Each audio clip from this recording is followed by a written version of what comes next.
Welcome back to another talking head video where I just tell you about the things that I've learned along the way as I've grown up. My name is Sylvie. I am a doctor and I got my PhD in 2023 and I'm 36 years old. So in this 36 years I have learned a lot about life, and I want to share with you all some of the things that I have learned, and also just to sort of inspire you and give you some kind of nuggets on how to live your life. And in doing that, I'm hoping that it's like talking to the younger me. It's like talking to my younger sisters or my younger brothers, such that you can sort of learn some of the things and do better. Practically do better. So the first thing that I want to talk to you all today about is paying attention to your life. Pay attention, pay attention. My goodness, it's crazy how long it took me to get to this point of paying attention to my life.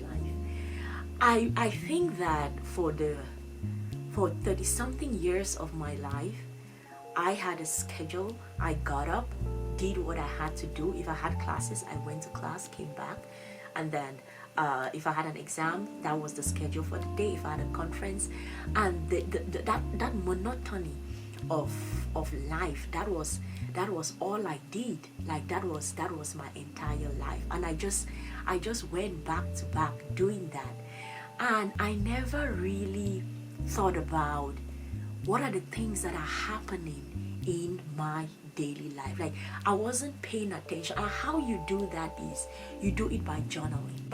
At the end of every day, write down the things that happened on that day, and you can have like a huge calendar. Let me show you all what I did for January. I have a detailed journal that I write it, but just for the sake of like visual, what I did was I just put like, okay, the good things that happened and the not very good things that happened.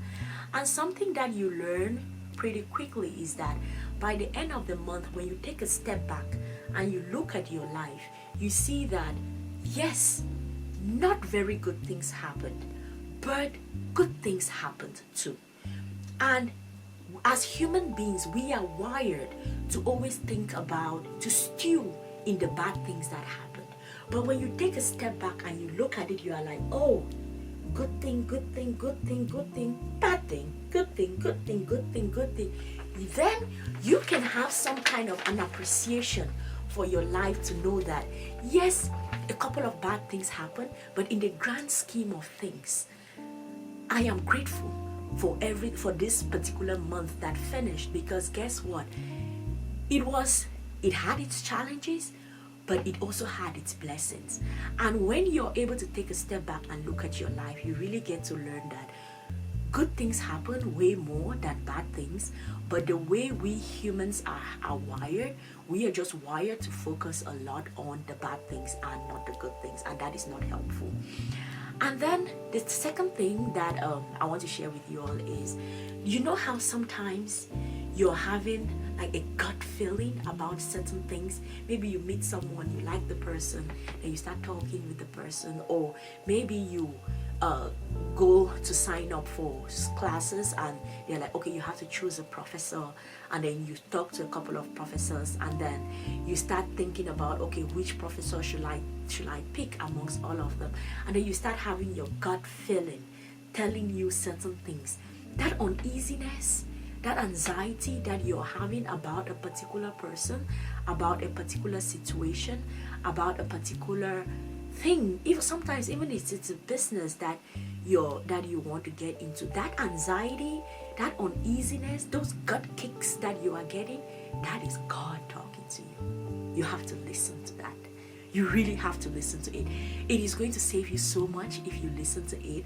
And throughout my life, I was in such a roller coaster that I don't think I took time to pay attention to those gut kicks. And when I look back at some of the dumbest things that I've done, the mistakes that I made, it really came back to those things that I wasn't listening that uneasiness. I was like, it's okay, I'll figure it out as I go. And then later on you're like, oops, you hit your head and you're like, oh Lord. And I think Oprah has said there's something about your life is talking to you and you have to pay attention.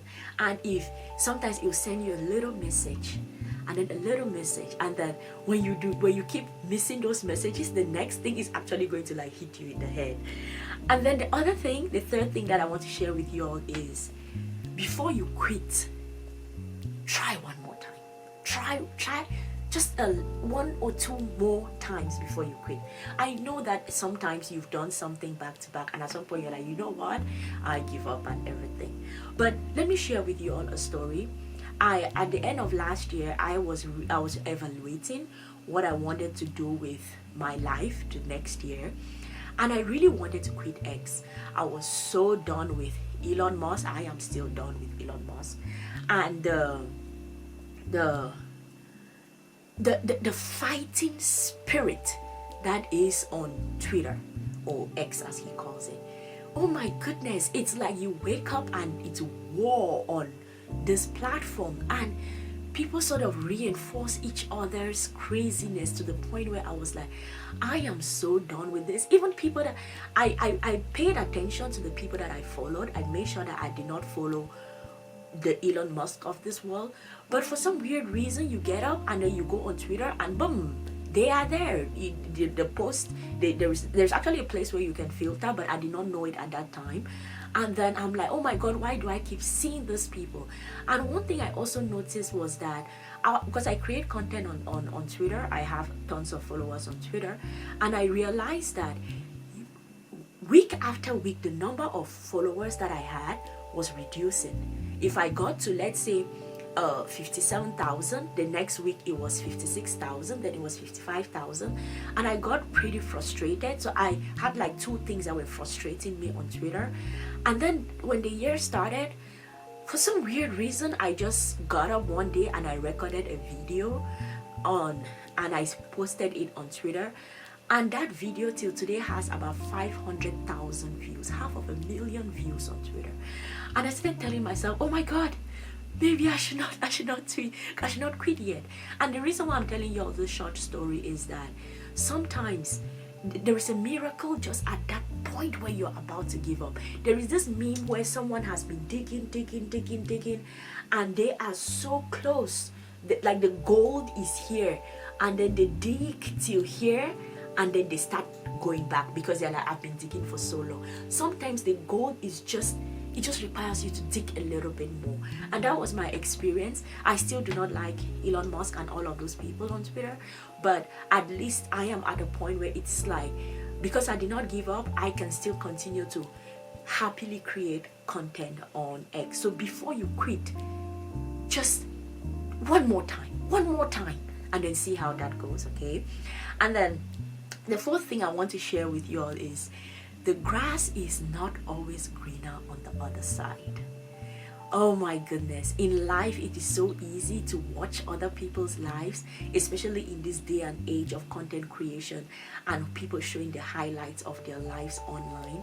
And sometimes even it's not necessarily online, but you sort of have an idea on what is going on in people's lives, and you think that what you see is, oh my goodness, this person is doing this and doing that and living this way.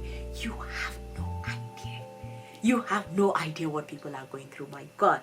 See, it is not always what it seems. You may see someone with a fancy job, a fancy car, a fancy house, and in your heart you can be like, oh God, I want to be like that. It's okay to aspire to those things, and of course work hard to aspire to those things, but don't envy that person's life, because you have no idea what they are going through. You have no idea if they are able to go to sleep at night and whatever.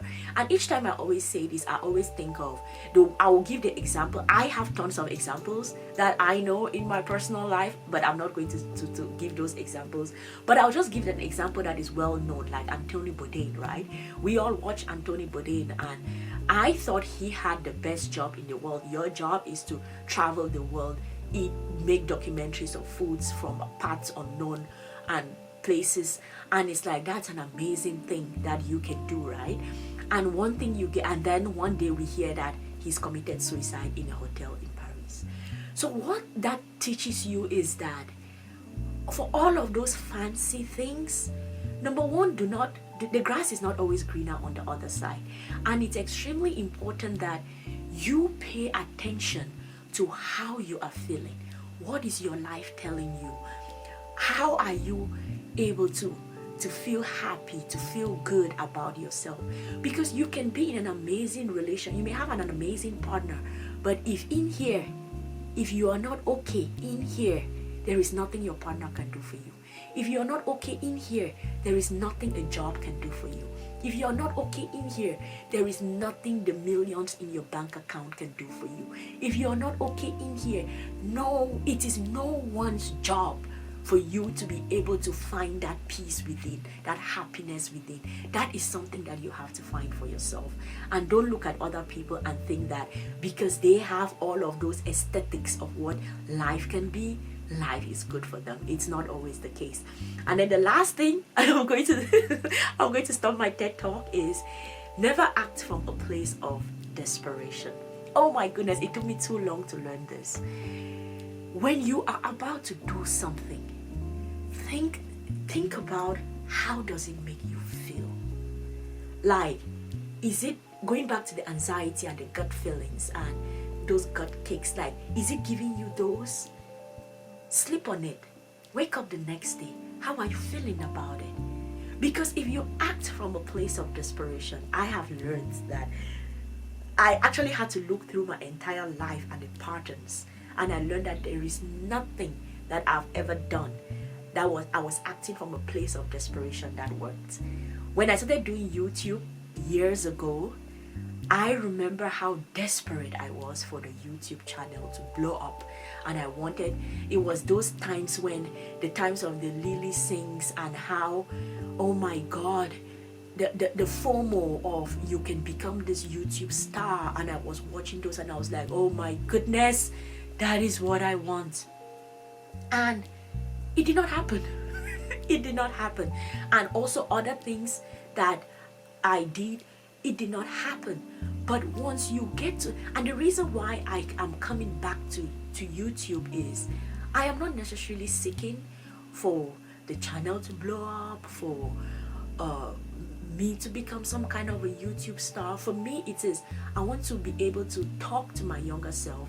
I want to create this content. I want to create a community of people, because as a doctor, as a 36-year-old, I feel that I've learned a lot in life that I can pull a younger version of me and show them those things that I have learned. So I would prefer to rather create a community of people that I can share the things that I have learned with, and hopefully I can find people who are older than me, who have learned a lot better than me, and who can also mentor me and give me tips and tricks on how to live my best life, right? That is really what I want. I want us all to live from a place of authenticity, to live from a place of peace, to live from a place of anxiety free, and to really think through the things that we go through and create a community to support each other as we go through. Was this helpful? Thank you all for being here. I'm going to see you all in the next one. Cheers.